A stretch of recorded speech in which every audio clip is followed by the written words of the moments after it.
Bienvenidos una vez más a nuestro informativo semanal. Abrimos el bloque internacional de noticias. La policía egipcia interviene para impedir. China argumentaron en Nueva York ante la comisión. Como noticias nacionales presentamos Medio centenar de asociaciones pro vida han convocado a facilitar datos precisos al respecto a la. Terminaremos con noticias de la Santa Sede.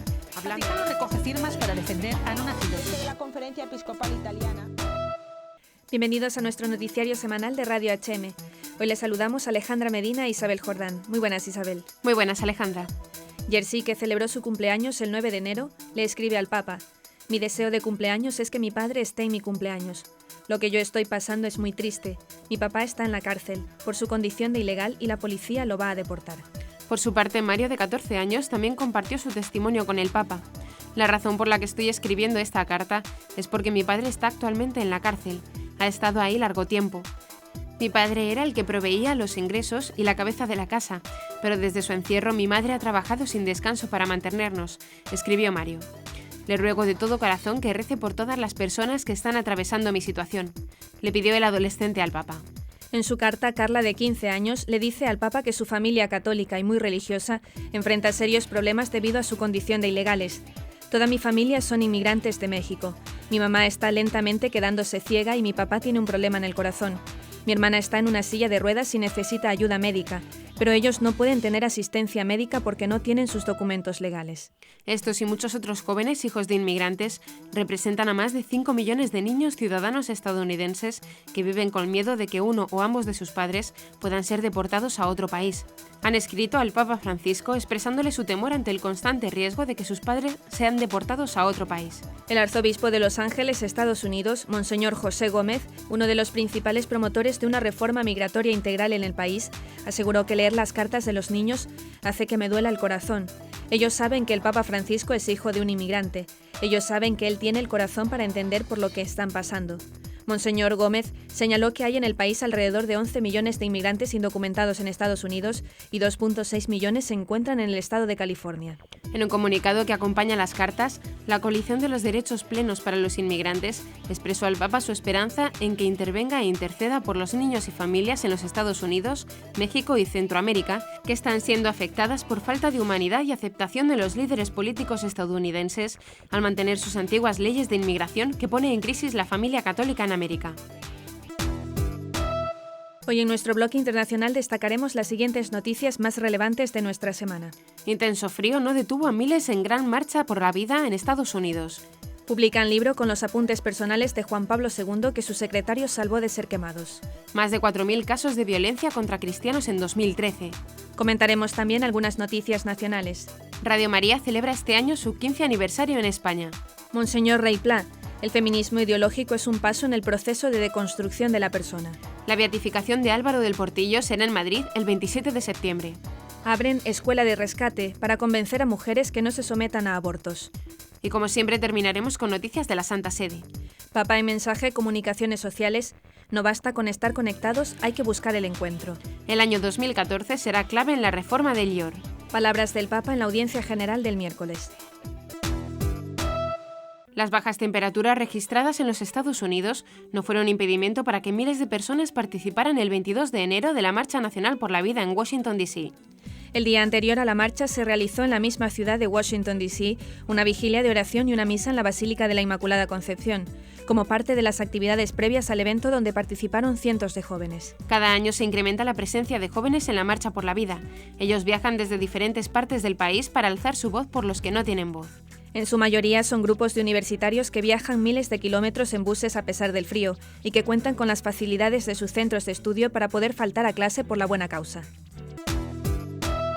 La editorial CENAC de Polonia lanzará el próximo 5 de febrero el libro Estoy en manos de Dios, apuntes personales 1962-2003, un texto que recoge las más íntimas memorias del beato Juan Pablo II, que fueron salvadas de ser quemadas por su secretario por más de 40 años, el ahora cardenal Stanislao Dziwisz.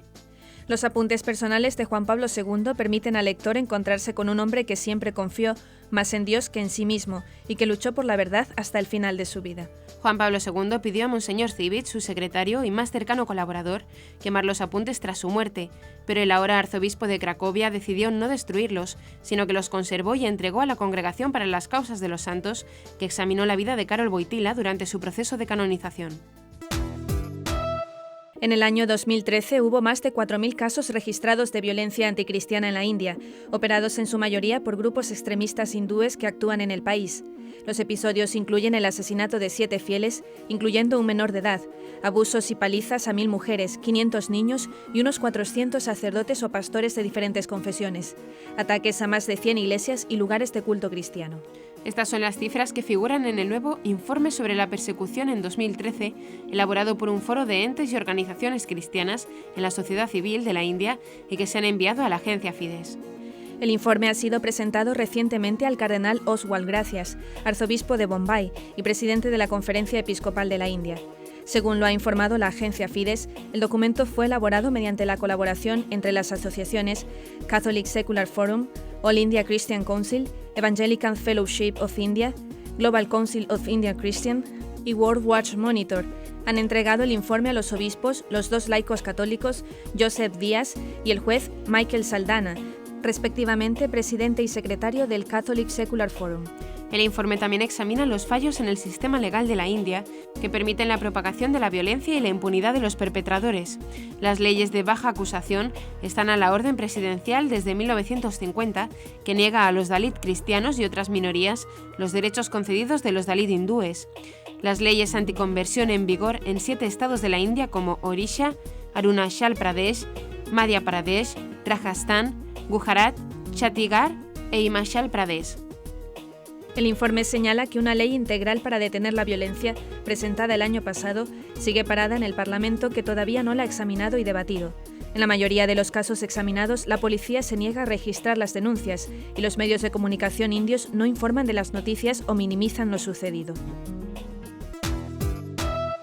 Radio María va a celebrar por todo lo alto su 15 aniversario con una programación especial. El 24 de enero de 1999 nacía Radio María en España. Desde entonces han pasado 15 años llenos de trabajo, ilusión y crecimiento de esta radio, que es uno de los instrumentos que la Virgen ha impulsado para la nueva evangelización. Durante todo el 2014 se celebrará este aniversario con diferentes eventos. Han comenzado ya el 24 de enero, cumpleaños de Radio María, con una programación especial que dio comienzo a las 10 horas con la celebración de la Santa Misa en Acción de Gracias por Radio María, en la parroquia Santa María de la Dehesa, Cuatro Vientos, presidida por el padre Luis Fernando de Prada. Y durante todo el día se desarrolló una programación dedicada al aniversario, recordando el pasado, presente y futuro de Radio María, con programas e invitados especiales. Desde Radio HM les felicitamos. El obispo de Alcalá de Henares, Monseñor Juan Antonio Rey Pla, ha arremetido contra el feminismo ideológico, indicando que el mismo no es más que un paso en el proceso de deconstrucción de la persona. De hecho, los argumentos que sustenta el pensamiento feminista en sucesivas evoluciones ha propiciado la ideología de género y las teorías de queer y cyborg. Así lo ha indicado durante su intervención en la presentación del libro La teología feminista, significado y valoración, del profesor Manfred Haug, que ha tenido lugar el 22 de enero en la Universidad Francisco de Vitoria en Madrid. Según ha indicado el obispo, el feminismo ha ido ganando terreno en el campo de la opinión y de la cultura, de forma que lo que en un primer momento se presentaba como feminismo sufragista, que reclamaba el derecho a voto de las mujeres o la igualdad de derechos entre el varón y la mujer, ha ido evolucionando bajo el influjo de distintas ideologías. Así, ha precisado que del feminismo de la igualdad y del feminismo de cuota, que reclama al menos la mitad de los cargos de responsabilidad para las mujeres, se ha pasado a la pretensión del empoderamiento de la mujer al feminismo radical o al feminismo ginocéntrico. Según ha explicado, la propuesta de la Iglesia es una teología de la mujer y, citando el Evangelium Vitae de Juan Pablo II, ha remarcado que el magisterio de la Iglesia ha dado las claves para ir dando respuestas verdaderas y buenas e instando a las mujeres a ser promotoras de un nuevo feminismo que, sin caer en la tentación de seguir modelos machistas, sepa reconocer y expresar el verdadero espíritu femenino. El primer sucesor de San José María Escrivá será beatificado en Madrid, ciudad en la que nació. Conoció al fundador del Opus Dei y fue ordenado sacerdote. Dedicó su vida a recordar a todo tipo de personas que pueden encontrar a Dios en sus actividades de cada día. Además, trabajó en varios departamentos de la Curia Vaticana, participó activamente en el Concilio Vaticano II y promovió iniciativas de ayuda social en los 5 continentes. La ceremonia de beatificación tendrá lugar el sábado 27 de septiembre y será presidida en nombre del Papa por el cardenal Angelo Amato, prefecto de la Congregación para las Causas de los Santos. Álvaro del Portillo estudió Ingeniería de Caminos. Fue uno de los primeros jóvenes que siguieron a San José María Escrivá y pronto se convirtió en su principal colaborador. En 1944 se ordenó sacerdote y en 1946 se trasladó a Roma. Tras el fallecimiento de San José María, fue elegido presidente general del Opus Dei y desde 1982 su obispo prelado. Quienes le conocieron le recuerdan como una persona que transmitía paz y buen humor y que acercaba a las personas a Dios. Pocos saben que además fue el principal promotor del mosaico de la Virgen María que corona la plaza de San Pedro, una idea que gustó mucho a Juan Pablo II y que el Papa le pidió que supervisara. La Asociación Baleares Vida ha informado el domingo 19 de enero de la apertura de una escuela de rescate en Mallorca con el objetivo de que personas acudan a las puertas de clínicas abortistas e intenten convencer a las mujeres que vayan a entrar de que no deben someterse a la interrupción de su embarazo. Según ha indicado en una nota de prensa, el doctor Jesús Poveda pretende que personas apasionadas acudan los sábados a las puertas de centros abortistas para que les pregunten a las mujeres qué necesitan para no abortar. El Papa Francisco ha publicado su primer mensaje para la Jornada Mundial de las Comunicaciones Sociales. Se centra en uno de los temas en los que más ha insistido el Papa, la cultura del encuentro. En una sociedad en la que Internet ha cambiado la forma de relacionarse de las personas, el Papa invita a conectar con los demás de un modo más profundo. El mensaje se apoya en dos ideas. La primera es la de proximidad, hacia los demás. El Papa usa la parábola del buen samaritano para explicar cómo debe ser una comunicación cercana. Dice que al igual que el buen samaritano ayudó al hombre herido, no es suficiente comunicarse, sino que es necesario que la conexión vaya acompañada de un verdadero encuentro. La segunda idea del mensaje se centra en el papel misionero de la Iglesia. El Papa llama a cada católico a dar ejemplo con su propia vida, pero subraya a la vez que esto no significa bombardear con mensajes religiosos, sino abrirse al diálogo con los demás. Pero por encima de todo, el mensaje del Papa habla de usar los medios de comunicación no solo para conectar a personas, sino para propiciar su encuentro. Habla de crear relaciones que traspasen las pantallas de los ordenadores o de los smartphones. El Instituto para Obras de Religión, más conocido como el Banco Vaticano, ha publicado un informe que detalla la reforma de la institución. El documento deja claro que esta reforma, que comenzó en 2010, estará casi acabada a mitad de 2014. En estos primeros 3 meses del año, el Vaticano está implantando una aplicación para conocer mejor el perfil de sus usuarios. El banco también ha creado un sistema para controlar el riesgo de blanqueo de dinero. El IOR ha anunciado que para mitad de año habrá cribado todas sus cuentas y localizado cualquier información incompleta o sospechosa. Este proceso comenzó en 2013 y ya ha verificado unos 10.000 registros, el 55% del total. El banco también seguirá cerrando las cuentas que no sean del personal del Vaticano, de instituciones católicas o de diplomáticos acreditados ante la Santa Sede. Y les dejamos con las palabras que nos ha dirigido el Santo Padre en su catequesis semanal del miércoles. Estamos celebrando la Semana de Oración por la Unidad de los Cristianos, que concluirá el próximo sábado, fiesta de la conversión de San Pablo. Se trata de un tiempo dedicado a la oración, para que, como quiere el Señor, todos los bautizados seamos una sola familia.